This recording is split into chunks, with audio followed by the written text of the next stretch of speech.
Dear students, welcoming once again to my spoken English class, that is bmsironlineclasses. দেখো, গতকাল আমরা spoken English ক্লাসে as well as এর একটা ব্যবহার শিখেছিলাম। মনে করে দেখো, আমরা প্রথম পর্বে অ্যাজ ওয়েল অ্যাজ এর গতকাল আমরা একটা ব্যবহার শিখেছিলাম কিভাবে স্পোকেন ইংলিশে অ্যাজ ওয়েল অ্যাজ কে ব্যবহার করতে হয়।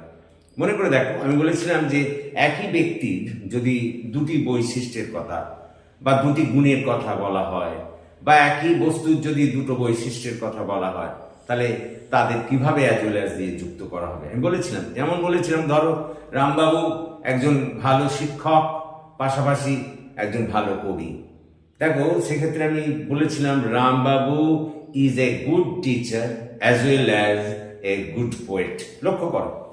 বা মনে করো আমি এরকম বলেছিলাম, লোহা খুব কঠিন ধাতু, পাশাপাশি খুব প্রয়োজনীয়। তখন সেই বস্তুর ক্ষেত্রেও আমি বলেছি এইরকমই, iron is a hard metal as well as very useful. এই জিনিস আমরা আগের দিন করেছি, তোমরা মনে করে দেখো। একই ব্যক্তি বা বস্তু যদি দুটো বৈশিষ্ট্য বা দুটো গুণের কথা বলা হয়, তাহলে তাদেরকে কিভাবে অ্যাজ ওয়েল অ্যাজ দিয়ে যুক্ত করা হবে, আমরা এটা প্রথম পর্বে শিখেছি। আজকে আমরা দ্বিতীয় পর্বে শিখবো কি জানো, দুজন ব্যক্তি, দুজন ডিফারেন্ট ব্যক্তি, কিন্তু দুজন ব্যক্তি তারা করছে কাজ একটাই, দুজন ব্যক্তি কিন্তু তারা একই কাজ করছে। এইরকম যদি কোনো বাক্য থাকে এবং সেটা পাশাপাশি বা সাথে সাথে তারা যুক্ত থাকে, তাহলে সেক্ষেত্রে আমরাও অ্যাজ ওয়েল অ্যাজ ব্যবহার করবো। আমি আগে একটা বাংলায় বলে নিই কেমন থাকে এগুলো। যেমন করে আমি যদি বলি, তপনের সাথে সাথে আমিও এই কাজ করছি, বা তপনের পাশাপাশি আমিও বাজার যাচ্ছি। কথাটা বোঝার চেষ্টা করো। রামবাবুর সাথে সাথে যদুবাবু এই কাজটি করছেন। লক্ষ্য করো, দুজন ব্যক্তি কিন্তু একটাই কাজ, দুজন ব্যক্তি একই কাজ করছেন এবং তারা যুক্ত আছেন, কানেক্টর হিসেবে আছে, হয় পাশাপাশি অথবা সাথে সাথে।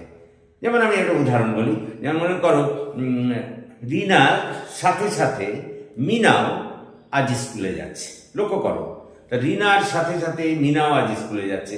রিনা মিনা দুজন আলাদা আলাদা পৃথক তারা ব্যক্তি এবং তারা একই কাজ করছে। রিনাও স্কুলে যাচ্ছে, মিনাও স্কুলে যাচ্ছে। তার মানে যদি দেখো কোনো বাক্যে দুজন ব্যক্তি একই কাজ করছে এবং তারা সাথে সাথে বা পাশাপাশি দ্বারা শব্দটি দ্বারা যুক্ত আছে, তখনই অ্যাজ ওয়েল অ্যাজ ব্যবহার করবে। কিভাবে ব্যবহার করবে? দেখো, প্রথমেই যে প্রথম কর্তাটা আছে, যেমন রিনা মিনার বললাম, রিনা প্রথম কর্তা, তপন যদুবাবু, তপনটা হচ্ছে কি বলতো প্রথম কর্তা। তো প্রথম কর্তাটাকে লিখবে, তারপরে অ্যাজ ওয়েল অ্যাজ বসাবে, তারপরে ওই দ্বিতীয় কর্তা। কথাটা বোঝার চেষ্টা করো। তার মানে আমি বলতে চাইছি, প্রথম কর্তাটাকে আগে লিখবে, তারপর অ্যাজ ওয়েল অ্যাজ কথাটাকে লিখবে, তারপর দ্বিতীয় কর্তাটাকে লিখবে। এইবার ভালো করে শোনো, এই দ্বিতীয় কর্তা লেখার পর ক্রিয়াটা কিন্তু প্রথম কর্তা অনুযায়ী হবে, দ্বিতীয় কর্তা অনুযায়ী নয়। আমি এখন উদাহরণ দিলে বুঝবে তোমরা। দেখো, আমি আবার বলি, প্রথম যে তোমাকে বাক্যটা দেবে, তাহলে প্রথম কর্তা যেটা আছে তাকে বসাবে, তারপর কিন্তু অ্যাজ ওয়েল অ্যাজ কথাটিকে বসাতে হবে, তারপর দ্বিতীয় কর্তাটাকে বসাবে।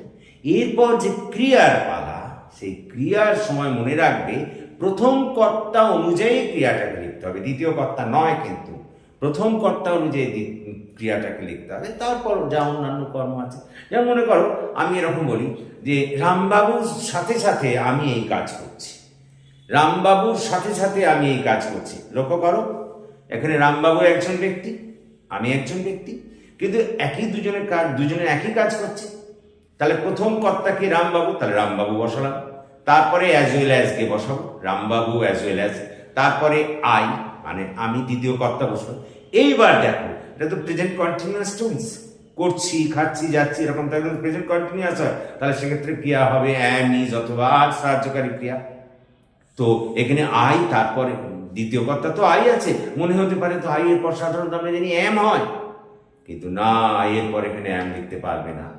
এখানে ওই যে রামবাবু অ্যাজ ওয়েল অ্যাজ আই, তাহলে রামবাবুর পরে তো ইজ হবে, তাহলে এখানে আই এর পর ইজ। শুনতে খারাপ লাগছে, কিন্তু তৎসত্ত্বেও এটাই grammar. Rambabu as well as I is going to the market, রামবাবুর সাথে সাথে আমি বাজার যাচ্ছি। বা মনে করো আমি যদি বলি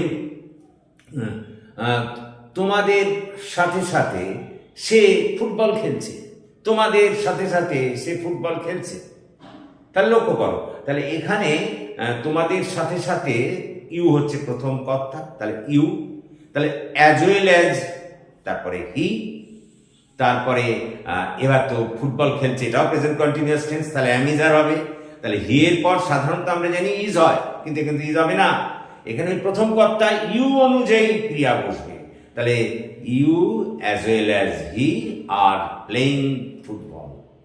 আমি আবার বলি, ভালো করে শোনো, যে যদি তোমাদের দুটো কর্তা থাকে, দুটো ভিন্ন কর্তা, এবং তারা যদি একই কাজ করে, আর বাক্যটা যদি পাশাপাশি বা সাথে সাথে যুক্ত থাকে, সাথে সাথে শব্দ দ্বারা যুক্ত থাকে, যেমন মনে করো রামের সাথে সাথে আমি বাজার যাচ্ছি, বা মনে করো যদুবাবুর পাশাপাশি রামবাবু এই কাজটি করছেন।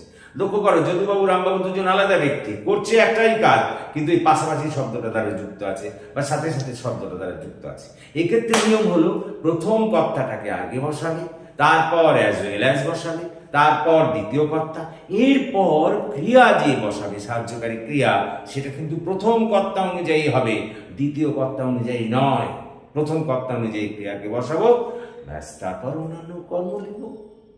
দেখো, আমি এটাই এখানে লিখেছি, যদি কোনো বাক্যে দুজন পৃথক ব্যক্তি একই কাজ করে এবং পাশাপাশি শব্দটি, পাশাপাশি অথবা সাথে সাথেও থাকতে পারে, পাশাপাশি বা সাথে সাথে শব্দটি তারা যুক্ত থাকে, তাহলে সেক্ষেত্রে বাক্য গঠন করতে গেলে প্রথমে প্রথম কর্তাটি বসাতে হবে, প্রথম কর্তাটি বসাতে হবে, তারপর অ্যাজ ওয়েল অ্যাজ বসাতে হবে, তারপর টেন্স অনুযায়ী বাক্য গঠন করতে হবে। তবে এই দেখো, এখানে খেলা, তবে দ্বিতীয় কর্তার পর প্রথম কর্তা অনুযায়ী ক্রিয়া বসাতে হবে। ক্রিয়াটা কিন্তু দ্বিতীয় কর্তা অনুযায়ী হবে না, হবে প্রথম কর্তা অনুযায়ী ক্রিয়া বসাতে হবে, তারপর অন্যান্য কর্ম। তাহলে গঠনটা কি হচ্ছে দেখো, প্রথম কর্তা, তারপরে অ্যাজ ওয়েল অ্যাজ, তারপরে দ্বিতীয় কর্তা, তারপরে প্রথম কর্তা অনুযায়ী ক্রিয়া, প্রথম কর্তা অনুযায়ী ক্রিয়া, তারপর অন্যান্য কর্ম। আমি একটা উদাহরণ দিয়েছি, দেখো, যেমন তপনের সাথে সাথে আমিও কাজটি করছি।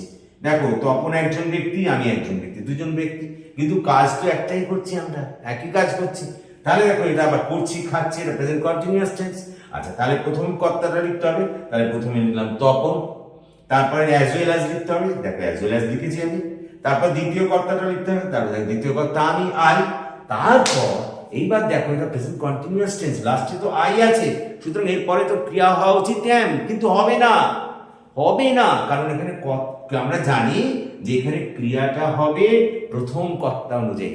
তখন যেহেতু থার্ড পারসন সিঙ্গুলার নাম্বার, দেখো প্রেজেন্ট কন্টিনিউয়াস টেন্সে, তারপরে আমরা জানি অ্যাম ইজ আর, তপনের পর ইজ হবে, তপনের পর ইজ হবে, আই এর পর যেমন অ্যাম হয়, তপনের পর ইজ হবে। আমি আবার বলি, প্রথম কর্তা বসাবো, তারপর অ্যাজ ওয়েল অ্যাজ বসাবো, তারপর দ্বিতীয় কর্তা, তারপরে যে ক্রিয়ার ব্যাপারটা আসবে সেটা প্রথম কর্তা অনুযায়ী ক্রিয়া হবে, প্রথম কর্তার সঙ্গে সামঞ্জস্য রেখে ক্রিয়াটা হবে, দ্বিতীয় কর্তার সঙ্গে নয়। কথাটা বোঝো? এইভাবেই কিন্তু গঠন করতে হবে। তারপর অন্যান্য যা কর্ম থাকবে লিখবে। যেমন মনে করো, আমি যদি এরকম বলি, যেমন মনে করো এরকম বলি, শ্যামের সঙ্গে শ্যামের সাথে সাথে তুমিও এই কাজটি করছো, তুমিও এই কাজটি করছো, শ্যামের সাথে সাথে তুমিও এই কাজটি করছো। লক্ষ্য করো, তাহলে শ্যাম অ্যাজ ওয়েল অ্যাজ, শ্যাম প্রথম কর্তা, তারপরে অ্যাজ ওয়েল অ্যাজ, তারপর ইউ, তারপর এই কাজটা করছো, এটা প্রেজেন্ট কন্টিনিউয়াস টেন্স, তাহলে অ্যাম ইজ আর হবে। ইউ এর পর সাধারণত আমরা জানি আর হয়, কিন্তু এখানে তো আর হবে না, হবে ওই শ্যাম অনুযায়ী। তো শ্যাম অনুযায়ী তো শ্যামের পর তো ইজ হওয়া উচিত, তাহলে Shyam as well as you is doing the work. লক্ষ্য করো, আমার কথাটা শোনো, আমি বারবার যেটা বলতে চাইছি, যদি দুটো কর্তা থাকে কিন্তু তারা এক কাজ করে এবং তারা যদি ওই পাশাপাশি বা সাথে সাথে শব্দ দ্বারা যুক্ত থাকে, তাহলে তুমি প্রথমে প্রথম কর্তাটা লিখবে, তারপর অ্যাজ ওয়েল অ্যাজ বসাবে, তারপর দ্বিতীয় কর্তাটাকে বসাবে, তারপর প্রথম কর্তা অনুযায়ী, টেন্সের নিয়ম অনুযায়ী প্রথম কর্তাকে কেন্দ্র করে ক্রিয়াটা হবে, দ্বিতীয় কর্তা অনুযায়ী নয়। প্রথম কর্তা অনুযায়ী ক্রিয়া বসাবে, তারপর অন্যান্য কর্ম। যেমন মনে করো, মায়ের পাশাপাশি আমিও সকালে চা খাই। মায়ের পাশাপাশি মাও চা খাচ্ছে, আমিও চা খাচ্ছি। লক্ষ্য করো, দুটো কর্তা তো, মা একটা আর আমি একটা। তাহলে এখানে কি হবে, মায়ের পাশাপাশি আমিও চা খাই, বা মায়ের সাথে সাথে আমিও সকালে চা খাই। তাহলে মাদার প্রথম কর্তা লিখলাম, তারপরে অ্যাজ ওয়েল অ্যাজ লিখলাম, তারপরে দ্বিতীয় কর্তা আই লিখলাম। তাহলে mother as well as I. এবার সকালে চা পান করি, এটা প্রেজেন্ট ইনডেফিনিট টেন্স, তাই তো চা পান করি, এটা প্রেজেন্ট ইনডেফিনিট টেন্স। তাহলে এক্ষেত্রে হবে mother as well as I. দেখো টেক্স হবে, আই এর পর সাধারণত টেক্স তো হয় না, আই এর পর তো টেক হওয়া উচিত, কিন্তু বই যে বারবার বলছি যে দ্বিতীয় কর্তার পর প্রথম কর্তা অনুযায়ী ক্রিয়াটা হবে। Mother third person singular number বলে এখানে টেক্স হবে। তাহলে mother as well as I takes tea in the morning. তাহলে যদি আমি বললাম দুটো কর্তা আলাদা থাকে কিন্তু তারা একই কাজ করে, বাক্যটা যদি সাথে সাথে বা পাশাপাশি দ্বারা যুক্ত থাকে, তাহলে সেক্ষেত্রে বাক্য গঠন করতে গেলে প্রথমেই প্রথম কর্তাকে বসাবে, তারপর অ্যাজ ওয়েল অ্যাজ বসাবে, তারপর দ্বিতীয় কর্তা বসাবে, তারপর প্রথম কর্তা অনুযায়ী ক্রিয়াকে বসাবে। মাইন্ড ইউ, ক্রিয়াটা হবে কিন্তু প্রথম কর্তা অনুযায়ী, দ্বিতীয় কর্তা অনুযায়ী নয়। তারপর অন্যান্য যা কর্ম থাকবে সেগুলো বসাবে। যেমন মনে করো আমি যদি এরকম বলি, শিক্ষকের সঙ্গে সঙ্গে ছাত্ররাও এই কাজ করেছে, শিক্ষকের সঙ্গে সঙ্গে ছাত্ররাও এই কাজ করেছে। লক্ষ্য করো এখানে দুটো কর্তা, শিক্ষক আর ছাত্ররা। তাহলে প্রথম কর্তাকে শিক্ষক, দ্য টিচার, তারপরে অ্যাজ ওয়েল অ্যাজ বসাবে, অ্যাজ ওয়েল অ্যাজ, তারপরে ছাত্ররা, দ্য স্টুডেন্টস। এবার দেখো কাজ করেছে, খেয়েছে, নিয়েছে, প্রেজেন্ট পারফেক্ট টেন্স। আমরা জানি এখানে হ্যাভ অথবা হ্যাজ বসবে। তাহলে স্টুডেন্টস আছে প্লুরাল নাম্বার, তারপরে তো হ্যাভ হওয়া উচিত, কিন্তু তা তো হবে না, দ্বিতীয় কর্তা অনুযায়ী হবে না, হবে প্রথম কর্তা টিচার অনুযায়ী। তাহলে teacher, the teacher as well as the students has done the work. শিক্ষকের সাথে সাথে ছাত্ররাও এই কাজ করেছে।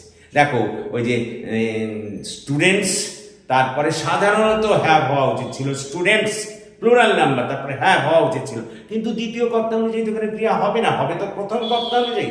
প্রথম কর্তা তো দ্য টিচার, তিনি থার্ড পারসন সিঙ্গুলার নাম্বার, অতএব এক্ষেত্রে প্রেজেন্ট পারফেক্ট টেন্স হওয়ার জন্য এখানে হ্যাজ হবে, হ্যাভ হবে না।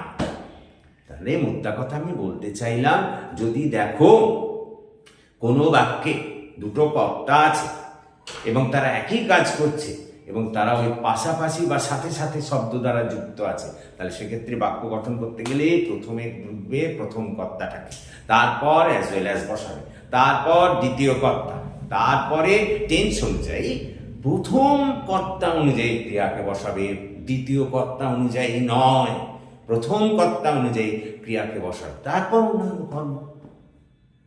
সুতরাং তোমরা আশা করি বুঝতে পেরেছ।